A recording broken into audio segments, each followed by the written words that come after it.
Assalamualaikum warahmatullahi wabarakatuh. Hari ini kita akan belajar bahasa Indonesia ya. Sudah siap? Kita mulai saja ya. Oke, yang pertama kita baca dulu paragrafnya ya. Perjuangan warga Karawang. Kemarau panjang yang berdampak pada krisis air bersih terus terjadi di Karawang, Jawa Barat. Atas kondisi itu, warga harus berjuang demi mendapat air bersih seperti dialami warga Tanjakan Pacul, Dusun Cidampa 11, Desa Kutanagara, dan Dusun Cibenda, Desa Parung Mulia, Kecamatan Ciampel. Oke, yang jadi pertanyaan adalah di sini, teks bacaan di atas termasuk jenis cerita A. Fiksi, B. Eksposisi, C. Non-fiksi, atau D. Deskripsi. Jawabannya adalah non-fiksi. Non-fiksi itu berarti cerita ilmiah, cerita asli atau tidak bersifat hayal seperti itu. Itu bedanya dengan yang fiksi. Fiksi itu ceritanya bersifat sebuah cerita, jadi imajinasi seorang penulis seperti itu. Kalau eksposisi itu biasanya seperti prosedur atau suatu yang memberi pengetahuan kepada pembaca seperti itu. Yang D, deskripsi ini berarti menggambarkan begitu ya. Oke, kita lanjut yang soal nomor 2. Di sebuah hutan hiduplah 3 ekor rusa kecil yang hidup bersama dengan ibunya. Ketiga ekor rusa kecil ini demikian cepat tumbuh besar. Pada suatu hari ibunda mereka memberikan mereka saran untuk membangun tempat tinggal masing-masing supaya terlepas dari harimau. Harimau adalah binatang yang sangat ditakuti oleh ketiga ekor rusa tersebut. Ketiga ekor rusa serta ibundanya. Spontan mereka cemas. Mereka yang tetap berlaku seperti rusa yang masih tetap kecil serta manja saat ini mesti hidup sendiri, hidup mandiri, begitu. Apa saran ibunda kepada 3 ekor rusa kecil? Nah, sarannya adalah ya yang D, membangun tempat tinggal masing-masing agar terlepas dari harimau. Begitu. Karena ini harus mandiri ya, begitu maksudnya. Di sini ada tulisannya seperti ini. Jadi jawabannya yang paling pas adalah yang D. Lanjut. Watak yang dimiliki oleh ibunda rusa adalah penyayang ya di sini. Jadi bukan kejam. Anaknya disuruh tinggal sendiri, bukan begitu. Karena dia sayang sama anaknya. Kalau anaknya manja terus-terusan seperti itu, tidak akan bisa hidup mandiri. Makanya diminta untuk mereka membangun tempat tinggal masing-masing, begitu. Itu karena saking sayangnya ibundanya meminta seperti itu. Lanjut. Berikut yang bukan termasuk unsur-unsur cerita fiksi. Nah, cerita fiksi ini unsur-unsurnya itu apa saja? Yang pertama ada watak. Yang kedua ada tokoh.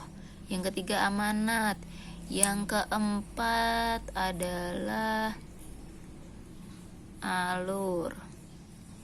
Ada kemudian gaya bahasa.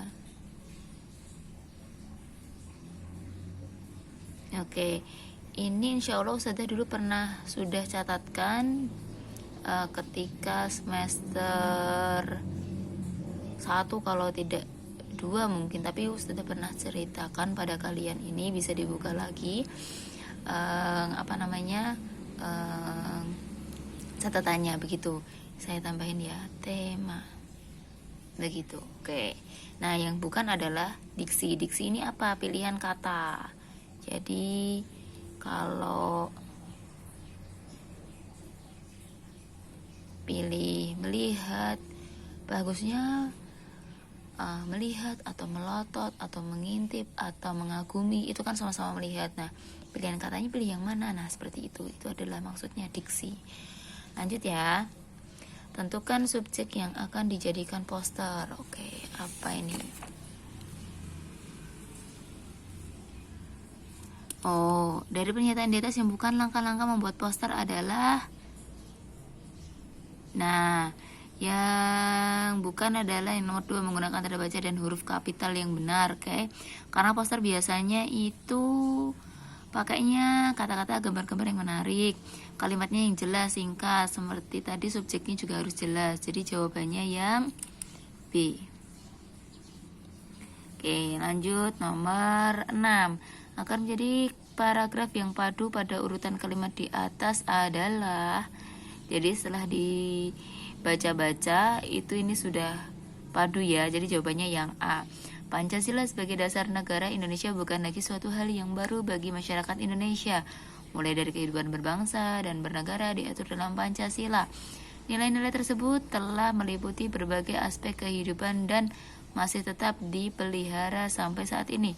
Dari zaman dahulu, nilai-nilai Pancasila memang sudah terkandung dalam kehidupan sosial budaya masyarakat kita. Oke, begitu jadi jawabannya A. Lanjut yang nomor 6. Si lancang. Di sebuah desa hiduplah si lancang dan ibunya. Pada malam hari di ruang tengah, si lancang berkata pada ibunya, "Aku sudah mulai bosan dengan kehidupan yang serba kekurangan." Ia mengeluh tanpa putus asa. Berkali-kali ibunya memberi nasihat kepada si lancang agar anaknya tekun bekerja. "Sabarlah nak, janganlah kamu terus-terusan mengeluh. Kita memang harus hidup bekerja keras untuk memenuhi kebutuhan hidup sehari-hari. Jangan putus asa dan jangan menyerah." Begitu ibu si lancang menasihati anak semata wayangnya itu. Amanatnya apa? Nah, itu yang ditanyakan. Jadi amanatnya adalah, jawabannya yang tepat adalah C. Jangan putus asa dan jangan menyerah. Begitu ya. Di sini juga ada ya. Begitu. Oke. Lanjut.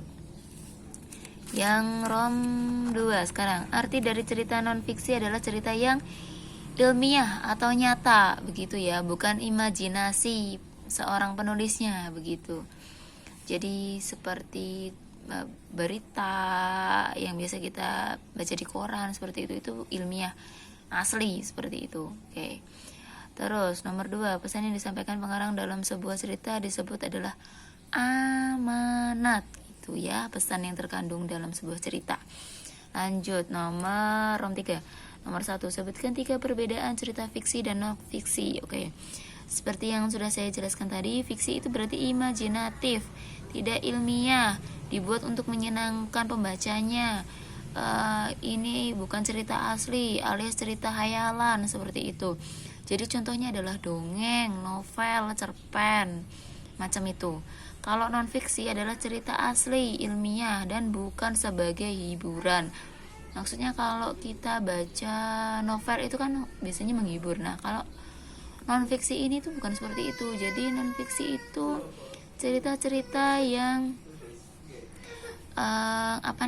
kayak berita seperti itu, kemudian jurnal atau laporan, itu adalah non fiksi, begitu. Oke, hari ini kita belajar sampai sini dulu. Kita coba lagi besok. Tetap semangat dan tetap di rumah aja. Oke, sampai jumpa. Assalamualaikum.